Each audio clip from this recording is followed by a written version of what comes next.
Hello and welcome back to Lesson Learned, a conversation about Mythcraft.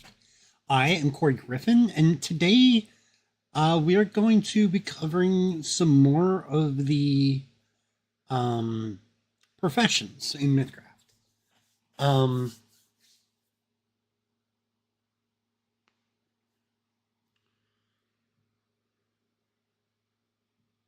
yeah, we're going to start at the soldier and make our way down. All right.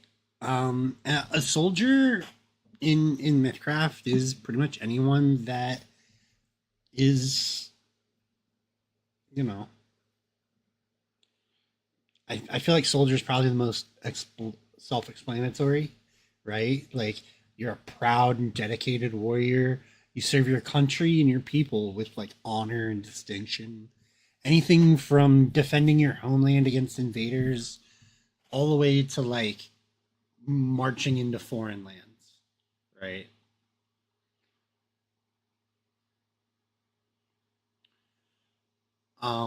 So the starting equipment that we're gonna get from taking the soldier profession is gonna be a rucksack, a spear or halberd, chainmail armor, simple clothes, 5 torches, a flask, a bedroll, flint and steel, an insignia of rank of whatever kind, whether that's like a banner, maybe a patch or a pin, 7 days worth of rations, a water skin, 2 bandages, and 50 feet of rope. Each, as far as skills go, each time you gain a rank in soldier, in the soldier profession, including rank 1, you gain a +3 to distance running and a +1 in 3 of the following skills. With the acrobatics tag, we have balancing. With the athleticism tag, we have applied force, athletics, and sprinting. With the crafting tag, we have carpentry, leatherworking, smithing, and wood carving.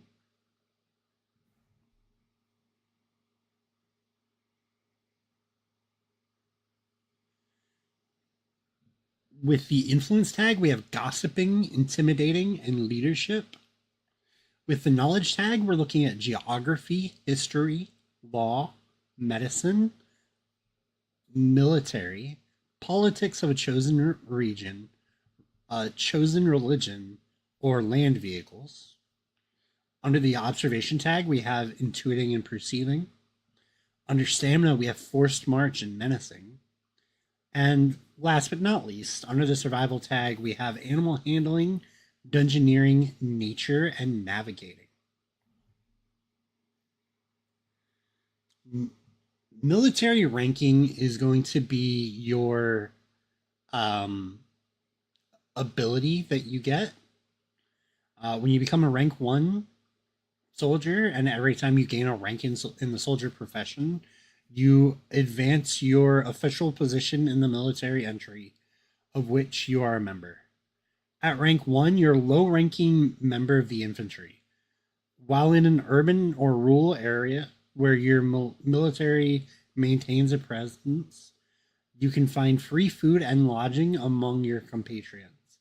Other members of your military, though, will not go out of their way to help you beyond feeding you and offering you shelter. You earn a stipend of 5 silver coins per week. At rank 2, you are a low ranking non commissioned officer in the infantry. In addition to your rank 1 benefits, while you're in an urban or rural area where your military maintains a presence, you gain a +2 to intellect checks pertaining to current information of that region. Also, your stipend increases to 10 silver coins per week. At ranks 3 through 5, we get to choose one specialization as a soldier. Um, the first specialization that we're going to get to is going to be infantry. Rank 3 with the infantry specialization, you're going to have you're now like a mid ranking non commissioned officer in the infantry. In addition to your rank 1 and 2 benefits, you can levy, not level. You can levy two members of your military that are monster level 2 or lower, such as guards or scouts. These members of the infantry will travel with you and fight to protect you while you are within 30 miles of their original post. Your stipend now has increased yet again to 15 silver coins per week. Now, infantry rank 4, you are a high ranking non commissioned officer in the infantry, and you can now levy 5 members of your military using your rank 3 feature. Additionally, you may spend 1 week joining forces of your military on a campaign or a patrol. Doing so earns you an additional 2d10 silver coins per week, as well as increasing your reputation. NPCs with the aristocratic or militant occupation and 4 or fewer professional ranks will make time to meet you within 8 hours of your request. Your military stipend now increases yet again, this time to 20 silver coins per week. And finally, at rank 5, you are the highest rank of non commissioned officer in the military. You can now levy up to 10 members of your military to travel with you anywhere within 30 miles of their original posts. These NPCs can now be of ML3 or lower. Additionally, you can spend 1 week joining forces of your military on campaign or patrol, and doing so now earns you 4d10 silver coins per week. Also, your military stipend increases a final time to 25 silver coins per week. Now, the other specialization that we can go instead of infantry is going to be tactician. At rank 3, you are now a recognized battlefield tactician and commander. Members of the military you serve will gain +1 to their willpower while you are within 30 feet of them and they can see you. The knowledge benefit of your rank 2 feature now becomes a +5. Your stipend is now 15 silver coins per week. At rank 4, you are a distinguished battlefield tactician and commander. Any member of the military you serve gains a +1 to all of their mental defenses while they can see you and are within 30 feet of you. The intellect bonus of your rank 2 feature becomes a +7. And your standard military stipend increases to 20 silver coins per week.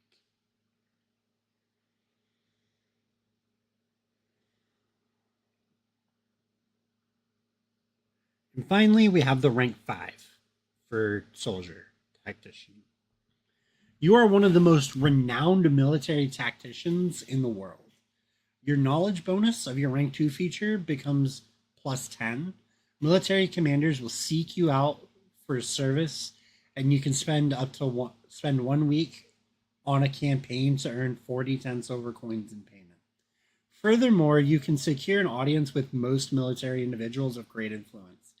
Any NPC with a militant, aristocratic, or mercantile occupation with the equivalent of 5 or fewer ranks in any profession will make time to meet with you within 2 hours of your request.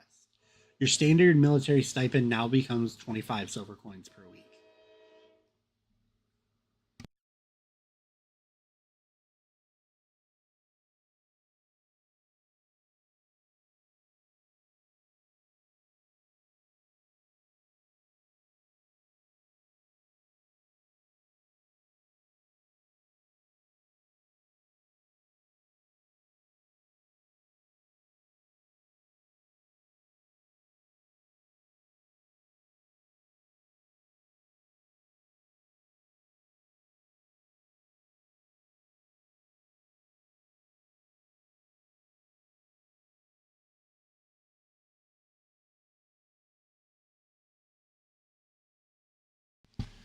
Okay, I'm sorry about that, guys. We'll try this again. Um, so, no, Porterhouse. That was on me. It I lost a connection. Um, So something I really like about okay, how did I put this? Yeah, what I a few things to take note here. When it comes to the soldier profession, I don't think you're ever going to um get as much silver coins as other professions. You're definitely not becoming a soldier to make money. But I really think I enjoy that um, infantry being able to summon allies, even though like by the time you get to rank 3 in your profession, you're probably talking what like um, character level 18. So you're summoning ML2, so it's not it's not like a super great thing, but it's just free people to add into the initiative against your MC. And being able to win that initiative count is just so good. Um, so good. When it comes to the tactician and that bonus for current events, that's also really good. Just having a +7 bonus to intellect checks, based on around current events, or at +5. It started out at +5, then went to 7, then went to 10. You know, if you can get a pretty crazy bonus with that, because let's say you decide to go all in on like maybe being a mage with a high intellect and a high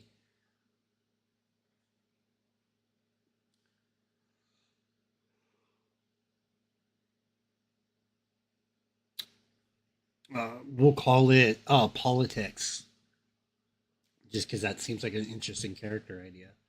um by the time you hit that rank 5 feature, adding an extra +10 to it is just really really strong, really strong. um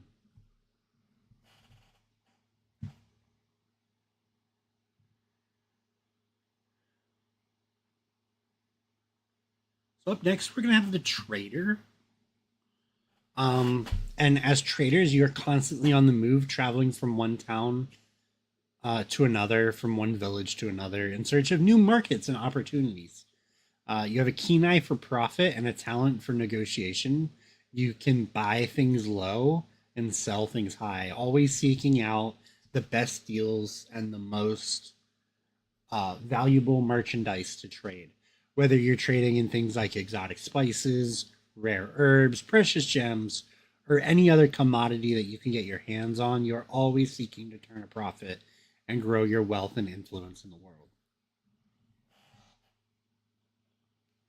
So, the starting equipment that you're going to get um, with the trader profession is going to be a traveler's pack, a hanging lantern rod, gamison armor, one tool or kit, fine raiding clothes, a blanket, a bedroll, folding chair scales,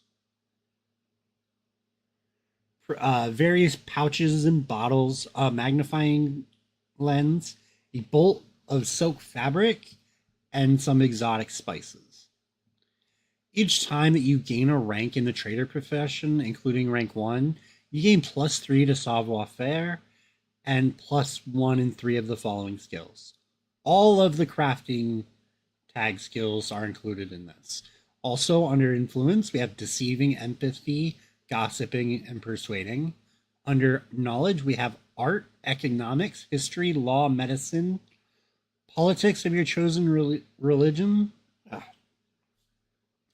politics of your chosen region, land or water vehicles.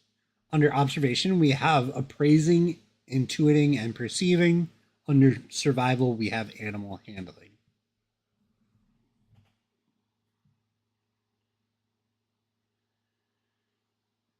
So, the ability that you get as a trader is called network. When you become a rank 1 trader, and every time you gain a rank in trader profession, you can sell wares resupply your stock, and expand your wealth and mercantile influence. At rank 1, given 1 week of business dealings in a marketplace, you engage in skillful trade.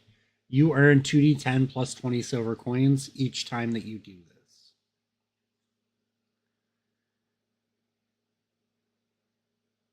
At rank 2, you gain 1 tool or kit of your choice, which you can sell for 20 silver coins or keep for your own use. You also earn 4d10 plus 20 silver coins each time you engage in skillful trade. At rank 2, just like a small callback, at rank 2, we're making more money than rank 3. Well, even if we roll all ones, rank 4 of soldier. So at rank 3, you gain the entrepreneur capacity to open a satellite training stall under your personal brand. You get to pick 3 marketplaces that you've been to before. Whenever you return to those marketplaces, you get food and lodging for free. Additionally, you only need 3 days to gain the benefit of trading in a marketplace, which means now if you spend a week trading, you're looking at 8d10 plus 40 silver coins, and you have a day off. At rank 4, you can apply your rank 3 benefits to any new marketplace that you travel to, provided that you spend at least a week full on trading and establish business connections in the new marketplace. Additionally, your trade becomes more profitable. You now gain 3 tools or kit of your choice, which you may sell for 20 silver coins or keep for your own uses. And you earn 8d10 plus 80 silver coins each time you engage in skillful trade.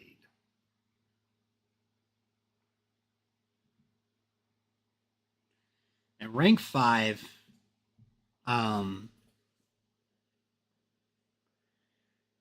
your reputation allows you to quickly integrate yourself into new marketplaces. You only need 1 day now to engage in skillful trade. Additionally, your trade becomes more profitable. When you trade, you now gain 5 tools or kits of your choice, which you may sell for 20 silver coins or keep for your own uses. And you earn 15d10 plus 150 silver coins each time you engage in skillful trade. Furthermore, as one of the most renowned entrepreneurs in the world, you can secure an audience with most individuals of great influence. Any NPC with the equivalent of 4 or fewer ranks in any profession will make time to meet you within 24 hours of your request. I know that this is probably one of, if not the smallest mechanical things as far as profession goes, but they make so much money for very little chance of failure, right? Like, I'm thinking of things like the thief and we haven't gotten the thief yet. Like the charlatan could make some money, but yeah, I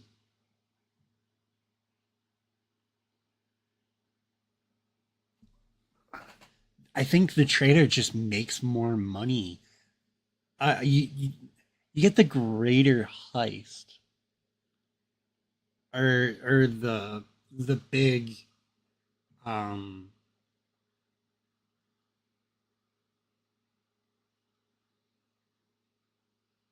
you get that final gambit, which I think for a one-time thing makes more money than the trader. But I feel like time after time, the trader's gonna make more money. And I like the fact that we have less, which gives me more to kind of think about, like, character wise.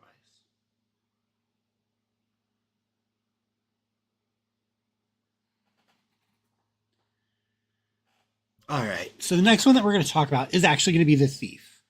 You use your agility and cunning to steal from the wealthy and the powerful. You might be a pickpocket, you might be an opportunist, or a brute that just holds people up. Regardless, you always have an eye out for the next big score, and you're not above using violence if it means getting what you want. You thrive in the shadows, slipping in and out of buildings and alleyways undetected, and relish the excitement of pitting your skills against those of your marks. As a thief, our starting equipment is going to be 4 knives or daggers, a pocketed cloak, 3 belt pouches, brigandine armor, 1 tool or kit, a hooded lantern, a flask of oil, a timber box, simple clothes, 2 days worth of rations, 50 feet of rope, a crowbar, and a water slide. Please hold 1 moment, please.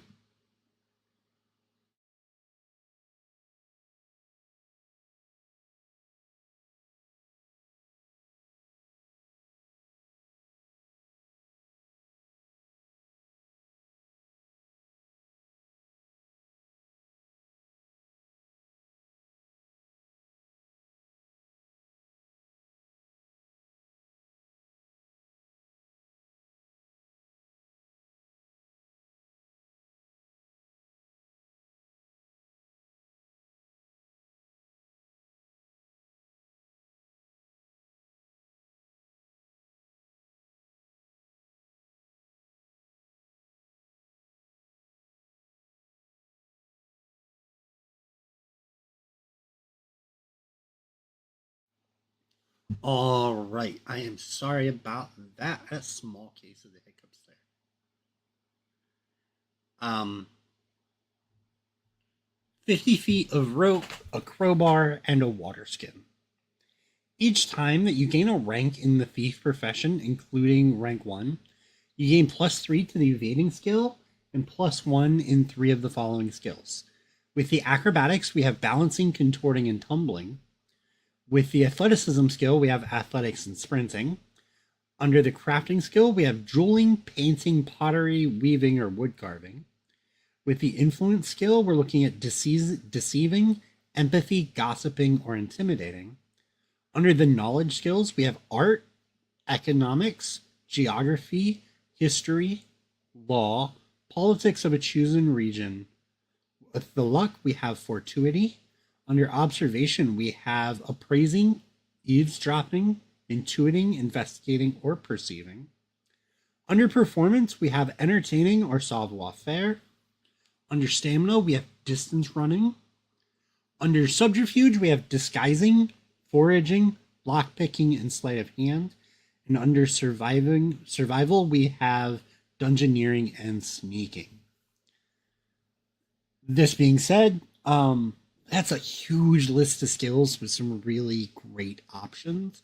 Good luck choosing your favorites, because it has quite a few of mine. The ability that we get when we are a thief is called second story work.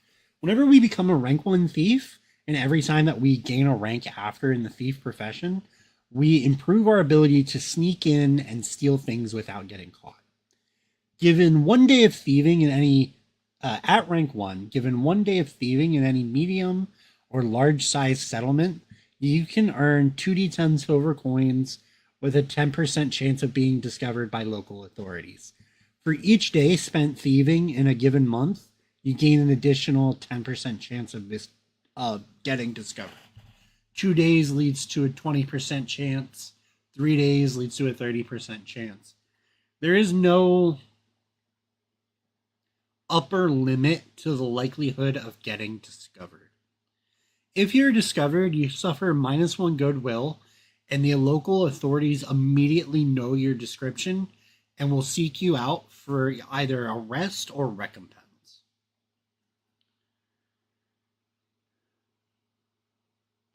With the rank 2 ability, given 1 day, you are able to find sympathetic criminals in any medium or large settlement. These criminals will direct you to inns and taverns that will always serve you, regardless of your goodwill, and will never report you to the authorities. Some of these institutions might offer like food and lodgings for free in exchange for your services. Also, your thieving now earns you 4d10 silver coins per day.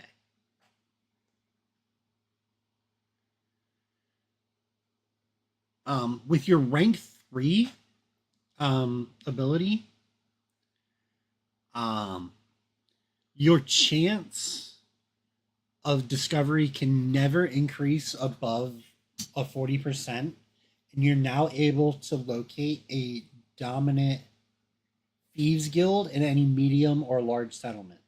Once per week, this guild will offer you a specialty task that earns you double your thieving income with a set 20% chance of discovery. The guild will always offer you safe lodging and mercantile services regardless of goodwill. Your thieving now earns you 8d10 silver coins per day. At rank 4, the Thieves Guild of your home region now considers you a member and gives you access to passages across any settlement. When using these passages, you will never run into authorities. If there is a bounty on your head, you may pay your guild 75% of the bounty's cost, and they will make your bounty disappear. Your thieving now earns you 16d10 silver coins per day. I mean,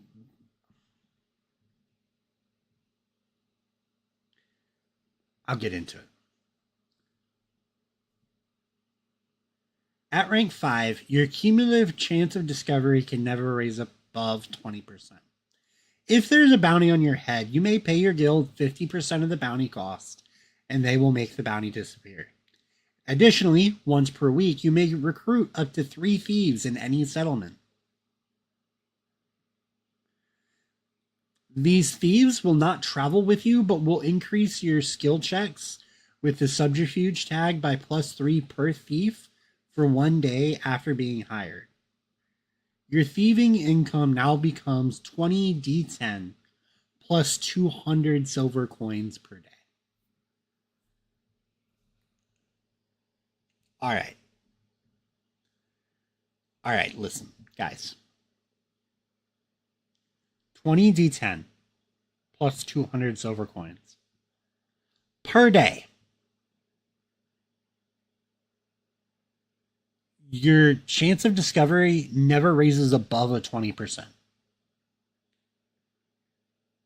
And if by some miracle you get discovered,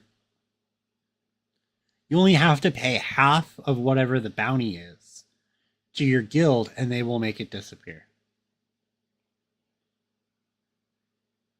I think I think when it comes to money making, the rank 5 thief makes the most. I think they might make the most.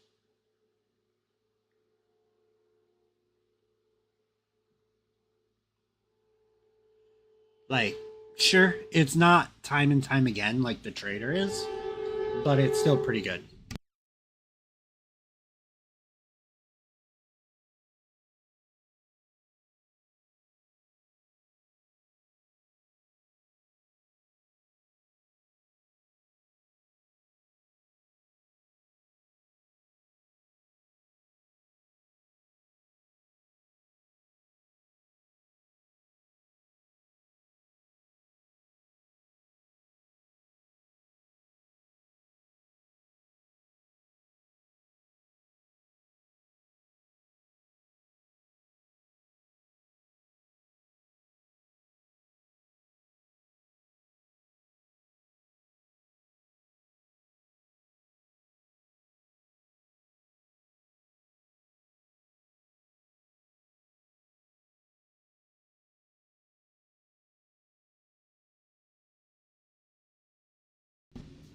I'm sorry about that, y'all.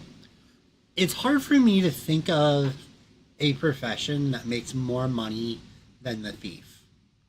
I think the trader gets close, and they don't have the possibility of having to pay out some of their money, but the thief can make so much money.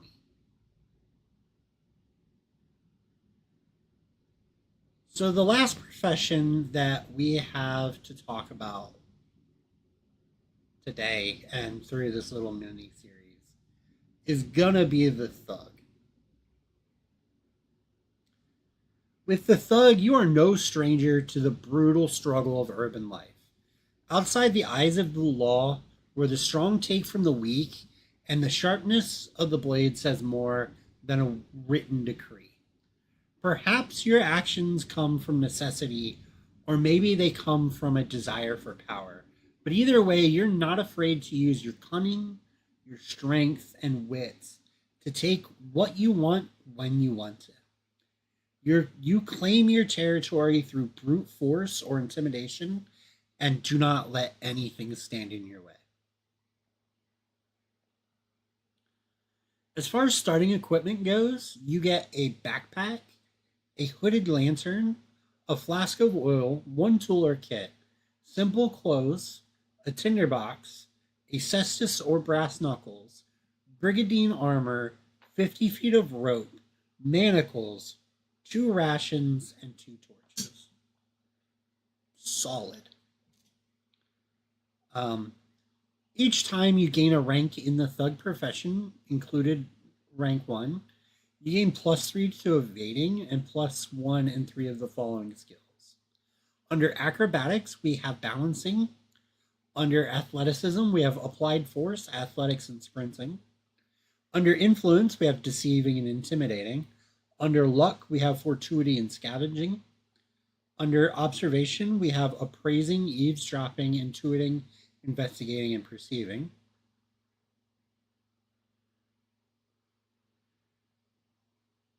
Under stamina, we have distance running, forced march, and menacing. Under subterfuge, we have disguising, evading, foraging, lockpicking, or sleight of hand. Under survival, we have dungeoneering, navigating, sneaking, or tracking. Again, a really strong list.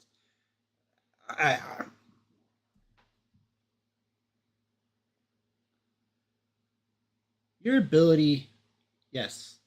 Hello, class. Thank you for being here. Your ability that you get is called Gang Leader.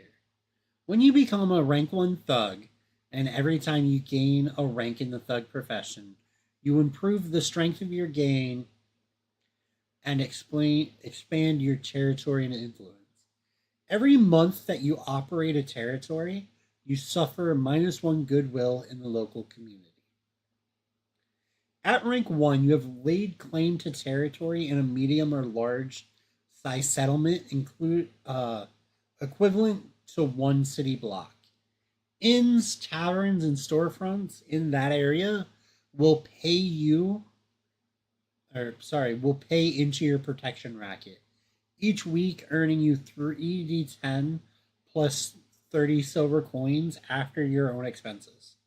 Businesses in your territory will always serve you regardless of goodwill. Once per week, you can recruit henchmen of ML2 or lower into your gang. You may have a maximum of 3 members in your gang. These henchmen will travel with you and protect you, but only to a distance of 1 mile outside of your territory. At rank 2, your territory now expands to approximately 3 city blocks, and your protection racket now generates 6d10 plus 60 silver coins per week. The maximum number of henchmen now increases to 6.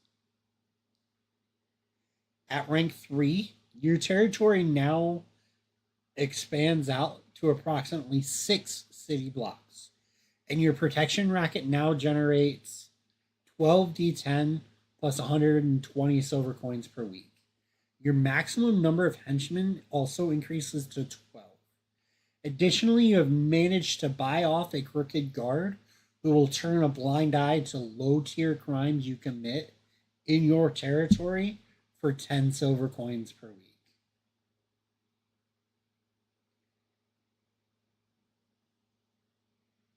Now, at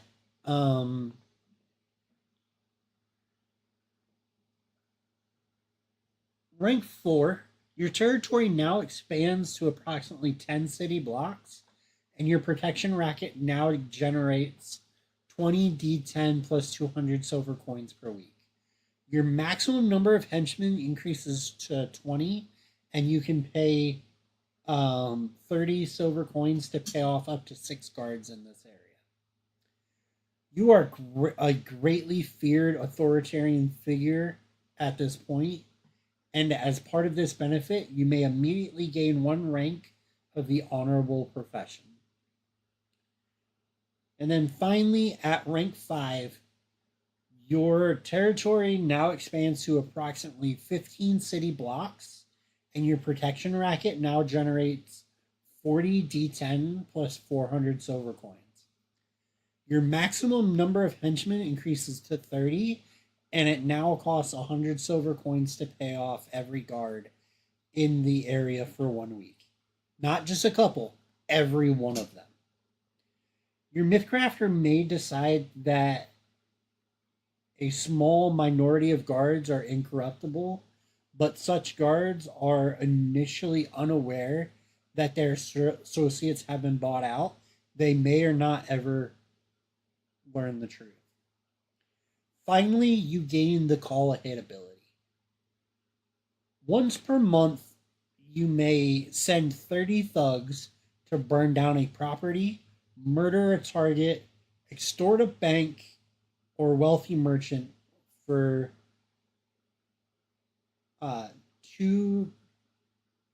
20 d10 silver coins. You suffer -5 goodwill whenever you do this.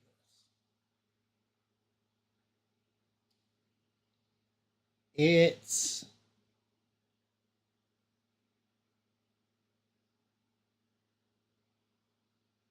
the thug is strong. I've talked before about how certain things are stronger in certain types of campaigns. I feel like the thug is very good if you are staying within like a singular city. Um, I feel like the thug is very good if you're staying in a single city. I feel like if you're hopping around place to place, maybe the thug doesn't feel as good.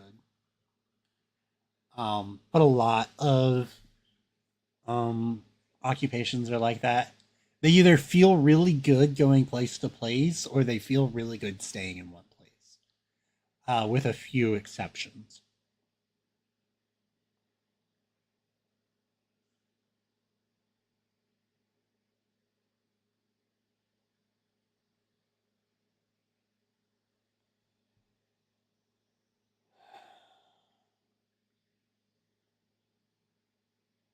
But yeah, so that is the final.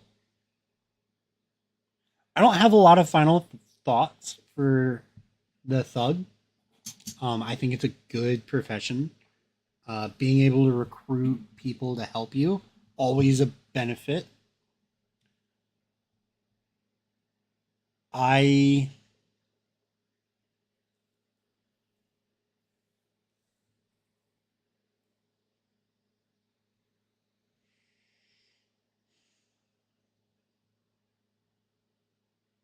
Yeah, it's a good thought.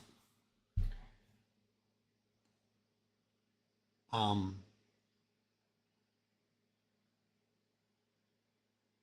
yeah. Does the chat have any questions for me today? Anything over the 4 professions that we went over?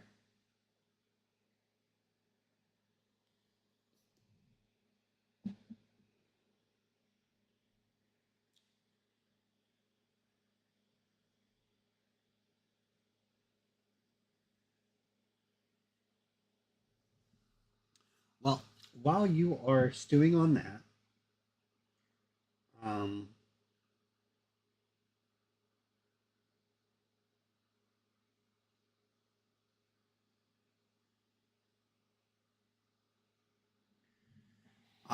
I am just gonna give a quick shout out to our sponsor. Baron of Dice is our one-stop shop for premium wargaming dice.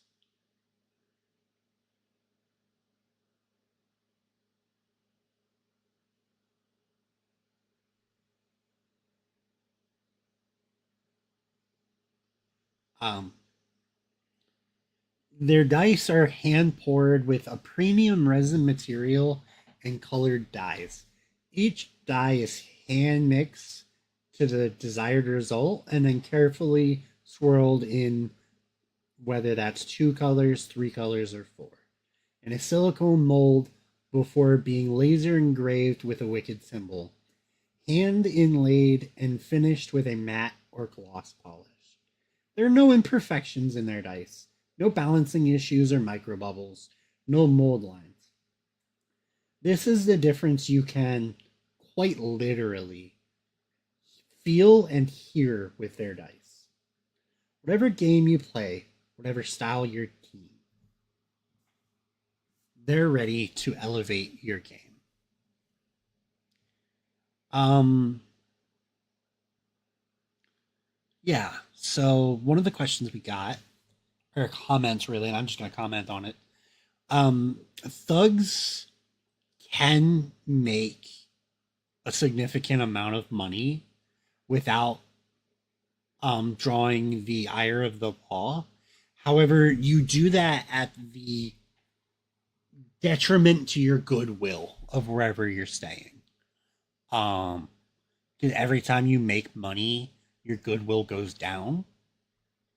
Um, and eventually, places that are not your territory in that city, you might just have a evacuate on site and execute on site order.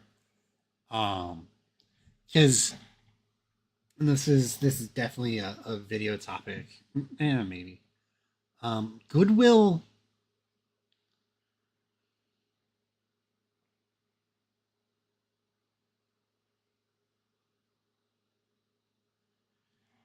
When you start getting into the negatives, um, from 0 to -3, you're still like neutral. You're an unknown to the community overall. But from -4 to -9, you're disliked. Goods and services often cost more for you, and merchants are less likely to haggle with you. Um, from -10 to -14, you're hated. Um, the community is hostile toward your presence and refuse your trade and lodging. Angry mobs might attempt to exile you. And then from -15 to -20, um, you are hated and feared by this community. The community resources will be leveled towards your arrest and even destruction. Now, again, as an MP, as an MC, I probably wouldn't do those reductions and things in your territory because you're ruling that through like fear and intimidation. But the minute you step out of it, you're in trouble. Especially from like the -10 range on. I don't know. Like, sure, it's you're not. Maybe you're not in drawing the ire of the law, but you're drawing the ire of the people significantly.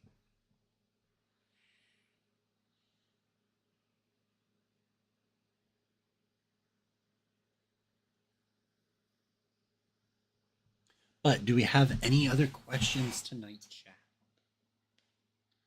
I am not a fish. I am not a fish.